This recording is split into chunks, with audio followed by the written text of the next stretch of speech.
চুকৰ সন্মুখত ৰখি আছোঁ। মোৰ পিছফালে দেখিছে এখন গোল চুকৰ গেট হয়। চুক মানে হৈছে আৰবী ভাষাত বজাৰ এখন, আৰু এই বজাৰখন এখন বিশেষ বজাৰ, কাৰণ ইয়াত যিমানবোৰ দোকান আছে চব সোণৰ দোকান, ইয়াত চব সোণৰ গহনাৰ দোকান, আৰু ইয়াত 380খন দোকান আছে। আহকচোন আমি চাওঁ ইয়াত দোকানত আমি কেনেকুৱাকৈ দেখোঁ, আৰু ইয়াত কিছুমান খুব এট্ৰেক্টিভ আপোনালোকে জুৱেলাৰী দেখিব পাব। মই সেইবিলাক দেখাম। আহকচোন আমি যাওঁ দোকানখনলৈ। মই এখন সোণৰ দোকানৰ ভিতৰত আছোঁ। আপোনালোকে চব চাৰিওফালে কেনেকৈ ওলমাই থৈছে গোটেই গহনাবোৰ। আমাৰ ইণ্ডিয়াত এনেকৈ কম দেখা পাব য'ত এনেকৈ ওলমাই থোৱা আছে গহনাবোৰ। গোটেই জিলিকি আছে সোণেৰে এখন দোকান। আৰু ইয়াত আৰু এটা ইণ্টাৰেষ্টিং কথা, আমি যিটো ডাঙৰ সোণৰ ৰিংটো দেখিছোঁ তাৰ ৰেপ্লিকাও ইয়াত কিনিবলৈ পায়। আপুনি আপোনাৰ হাতৰ চাইজত কিনিব পাৰে। আমি আহোচোন চেক কৰোঁ যদি আছে।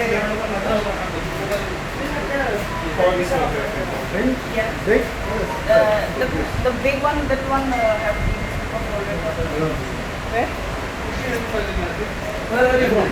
India. Mumbai, Kerala? No, I'm from Assam. এইবোৰ চব ধুনীয়া ধুনীয়া ৰিং সোণৰ। No, I'm looking for that. Right. No, not this one. Yeah, photo, yeah. Right? Yeah. Some big one. Yeah. তেওঁলোকে মোক পিন্ধি চাবলৈ কৈছে। খুব ফ্ৰেণ্ডলি হয় তেওঁলোকে, খুব টুৰিষ্ট ফ্ৰেণ্ডলি আপোনালোকে দেখা পাইছে।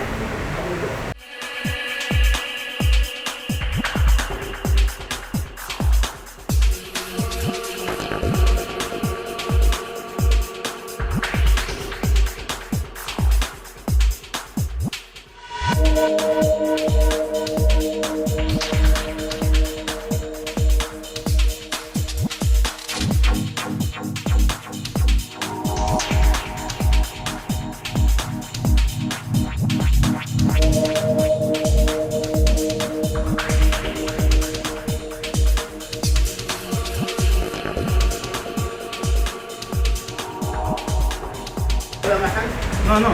Sir? No, I like the fact. এয়া দেখিছে, আৰু এডাল মই ট্ৰাই কৰিছোঁ। আপোনালোকে ইয়াত এনেকৈ কিনিলেও নিকিনিলেও এনেকৈ ট্ৰাই কৰি চাব পাৰে। তেওঁলোকে খুব ফ্ৰেণ্ডলি, তেওঁলোকে আপোনাক পিন্ধাই এনেকৈ দেখাই ভাল পায়। আৰবিক ভাষাত কৈছে মই খাৰু বিচাৰিছোঁ নেকি।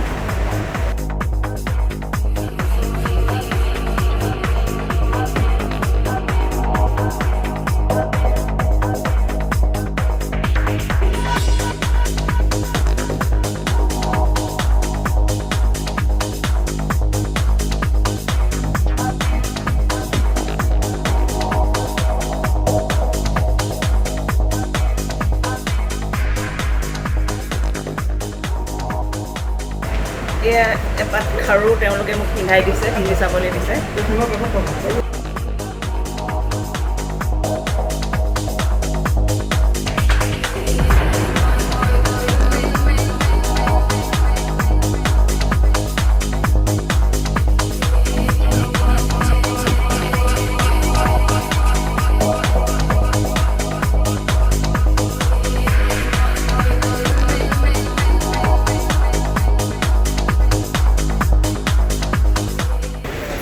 এইটো এটা চব সোণৰ ড্ৰেছ বনাই থোৱা আছে, মেনিকুইনক পিন্ধাই থৈছে। কিমান ডাঙৰ ড্ৰেছ, এটা ফুল মানে এডাল্ট মহিলা এগৰাকীয়ে পিন্ধিব পৰা এটা ড্ৰেছ হয়। এইটো পাৰ্চ এটা বনাই থৈছে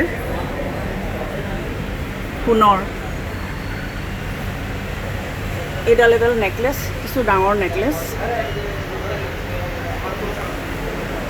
গোটেই বজাৰখন আচলতে এনেকৈ ইণ্টাৰেষ্টিং আপোনালোকে বস্তু দেখা পাব, গহনা দেখা পাব। এইটো এটা ক্ৰাউন বনাই থৈছে, গ'ল্ডৰ ক্ৰাউন হয়। কিমান ডাঙৰ ক্ৰাউন এইটো এটা। এইবিলাক চব ড্ৰেছ আৰু নেকলেছ। এইটো মেনিকুইনক পিন্ধাই থৈছে এটা ডাঙৰ ড্ৰেছ, দীঘল এটা গাউন টাইপৰ।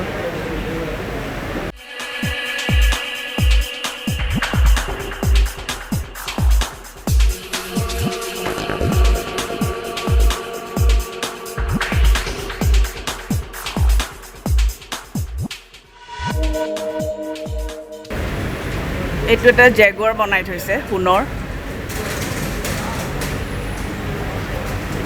আৰু এইটো এটা পাৰ্চ এটা বনাই থোৱা আছে এটা নৰ্মেল সাইজৰ পাৰ্চ যেনেকা থাকে আৰু ডায়মণ্ড সেটো ইয়াত পায় ডায়মণ্ড সিলভাৰ প্লেটিনাম সোণৰ বাহিৰে যিকোনো আপোনালোকে জুৱেলাৰী ইয়াত পাব আপোনালোকে হয়তো ভাবিছে এইটো কি বস্তু হ'ব পাৰে এইটো আচলতে এটা আঙঠি হয় এইটো আমি হাতত পিন্ধিব নোৱাৰো এই আঙঠিটো 64 কেজি 21 কেৰেট গোল্ড দি বনোৱা এটা আঙঠি আৰু এই আঙঠিটো দেখিছে গিনিজ বুক অফ ৱৰ্ল্ড ৰেকৰ্ডত এই আঙঠিটো ৱৰ্ল্ড হেভিয়েষ্ট আঙঠি হিচাপে নাম দৰ্জ আছে আৰু এই আঙঠিটো একচুৱেল সোণৰ ৱেইট হৈছে 58.6 কেজি 21 কেৰেট আৰু এইটো আচলতে ৰেপ্লিকা হয় আচল আঙঠিটো চাৰ্জাৰ এটা মিউজিয়ামত ৰখা গৈছে আৰু ইয়াত 615টা সৰস্বতী ক্ৰিষ্টেল দি বনোৱা গৈছে আৰু এই আঙঠিটো তৈয়াৰ কৰিবলৈ 45 দিন লাগিলে 450 ঘণ্টা আৰু 55 জন সোণাৰীয়ে মিলি পেলাই এই আঙঠিটো তৈয়াৰ কৰিলে আৰু এই আঙঠিটোৰ নাম দিছে নাজমাত টাইবা নাজমাত মানে হৈছে ষ্টাৰ অফ টাইবাটো এটা সাউদি আৰবিয়াৰ এটা গোল্ড কোম্পানী হয় সেই কোম্পানীটোৱে এইটো আঙঠিটো বনাইছিলে যেতিয়া আঙঠিটো বনাইছিলে আঙঠিটো কষ্ট কৰিছিলে $5.5 লাখ US কিন্তু বৰ্তমান সময়ত যেন আপোনালোকে জানে যে সোণৰ দাম খুবেই বাঢ়ি গ'ল বৰ্তমান সময়ত এইটো $5 মিলিয়ন US এই আঙঠিটো আজি কষ্ট হয় আৰু এই আঙঠিটোৰ ৰেপ্লিকা আপুনি সৰু আঙঠি হিচাপে কিনিব পাৰে এই মই ওচৰৰ পৰা দেখাবলৈ চেষ্টা কৰিছোঁ এই ৰেপ্লিকা হয় এইবিলাক আমি পিন্ধিব পৰাকৈ আঙঠিবিলাক বনাই থোৱা আছে আৰু এইটো এটা খুব এট্ৰেকশ্যন হয় এটা টুৰিষ্টে ইয়াত আনি পেলাই এইবিলাক কিনি লৈ যায় এইবিলাক কিন্তু সোণৰ হয় আৰু আপোনাৰ হোৱাইট গ'ল্ডতো পলিচ কৰি থোৱা আছে টুৰিষ্টৰ এইটো খুব ফেভৰেট এটা এট্ৰেকশ্যন হয় টুৰিষ্টে এজ এ ছুভেনিয়াৰ ইয়াৰ পৰা কিনি লয় আৰু এইটো আচলতে এইটোৱেই গ'ল্ড শ্বুকৰ মেইন এট্ৰেকশ্যন এই আঙঠিটো আৰু তাৰ বাহিৰে আপোনালোকে দেখিলে কিমান ডাঙৰ সোণৰ ছেট পায় ইয়াত সোণৰ কাপোৰ পায় সোণৰ ক্ৰাউন পায় সোণৰ জোতালৈকে পায় এইটোৱে গ'ল্ড শ্বুকৰ এইটোৱে খাচিয়ত আৰু এনেকুৱা আপোনালোকে সেইকাৰণে চাগে হয়তো চিটি অফ গ'ল্ড বুলি কোৱা যায় ডুবাইখন আৰু এইখন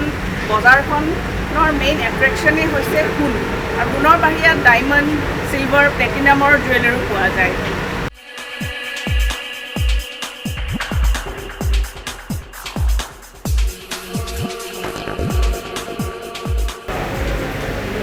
এইটো এটা সোণৰ ড্ৰেছ আকৌ মই গোটেই বজাৰৰ পৰিৱেশটো মই দেখাইছোঁ এখন দোকান হয় মই বাহিৰৰ পৰা দেখাইছোঁ কিমান ডাঙৰ নেকলেছ ড্ৰেছ সোণৰ ড্ৰেছ এইটো এটা আৰবিক ডিজাইনৰ ড্ৰেছ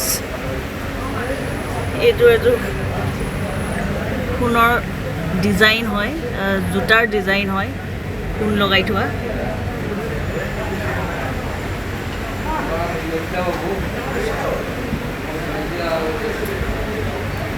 এইটো এটা পাৰ্চ লেডিজ পাৰ্চ এটা বনাই থৈছে গোটেইটো সোণৰ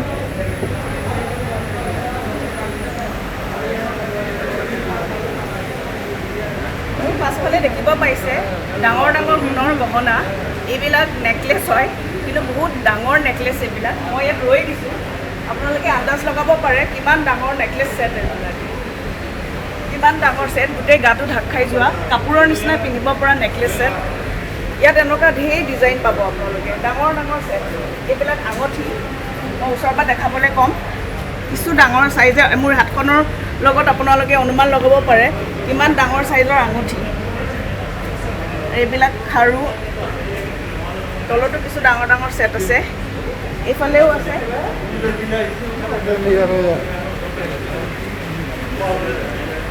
এইফালে গোটেই হিজাব এখন বনাই থৈছে গোটেইখন সোণৰ হিজাব আৰু আপোনালোকে দেখিছে সোণৰ ছানগ্লাছ মই ওচৰৰ পৰা দেখাবলৈ চেষ্টা কৰিছোঁ এখন চাওক এখন সোণৰ হিজাব আৰু এখন সোণৰ ফ্ৰেম থকা ছানগ্লাছ এখন পিন্ধাই থৈছে মই ইয়াত ৰখিছোঁ আপোনালোকে আন্দাজ লগাব পাৰে কিমান ডাঙৰ সোণৰ ছেট এইকেইটা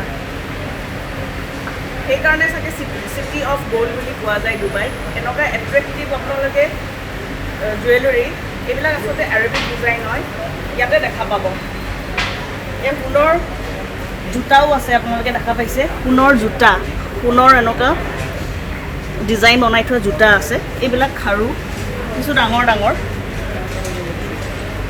এইবিলাক কিছু ডাঙৰ ডাঙৰ নেকলেছ গোটেই ছেটবিলাক খুব এট্ৰেক্টিভ আমি মহিলাসকল আমাৰ এটা উইকনেছ সদায় আছে সেইটো হৈছে জুৱেলাৰী আৰু তাতে যদি গ'ল্ডৰ বা ডায়মণ্ডৰ হয় ক'ব আৰু মানে একো ক'বলগীয়া নাথাকে নহয় জানো মই আপোনালোকক ক'ব বিচাৰিম যদি আপোনালোক কেতিয়াবা ডুবাইলৈ আহে বা UAE টুৰ লয় আপোনালোকে এই জেগাটো মানে গ'ল্ড চুকতে আহিব নাপাহৰিব কাৰণ ইয়াত আপোনালোকে সদায় ভাল কোৱালিটি গ'ল্ড পাব আৰু ইয়াৰ গ'ল্ডৰ দাম সদায় ইণ্ডিয়াতকৈ 5-6 হাজাৰ ডিফাৰেঞ্চ সদায় থাকে লাগিলে যিমানেই দাম নহওক লাগে আজি ইণ্ডিয়াত গ'ল্ডৰ দাম হৈছে 50,000 পাৰ 10 গ্ৰাম কিন্তু আজি UAEত হৈছে 44,000 পাৰ 10 গ্ৰাম চ' সেই 5-6 হাজাৰ ডিফাৰেঞ্চটো সদায় আপোনালোকে পাব আশা কৰোঁ আপোনালোকে মোৰ প্ৰগ্ৰেমটো চাই ভাল পালে মই আৰু চেষ্টা চলাম যে যাতে মই আপোনালোকক এনেকুৱা ইণ্টাৰেষ্টিং কিছুমান বস্তু বা জেগা দেখাব পাৰোঁ আৰু মই Gitika Dutta my news correspondent UAE ডুবাইৰ পৰা ধন্যবাদ জনাইছোঁ এনেদৰে মুহূৰ্তৰ খবৰ মুহূৰ্ততে পাবলৈ ফ'ল' কৰক আমাৰ ৱেব পেজ www.mynewsany.com আমাৰ ইউটিউব চেনেলৰ লিংক youtube.com/mynewsany ছাবস্ক্ৰাইব কৰক আৰু লগতে ন'টিফিকেশ্যনসমূহ পাই থাকিবলৈ বেল আইকনটো ক্লিক কৰিবলৈ নাপাহৰিব ফেচবুক পেজৰ আমাৰ লিংক facebook.com/mynewsany আমাক ফ'ল' কৰক টুইটাৰতো twitter.com/mynewsany ইনষ্টাগ্ৰামতো আমাৰ ID হৈছে instagram.com/mynewsany সকলোতে ফ'ল' কৰক আপোনালোকৰ প্ৰিয় web channel my news any local vocal and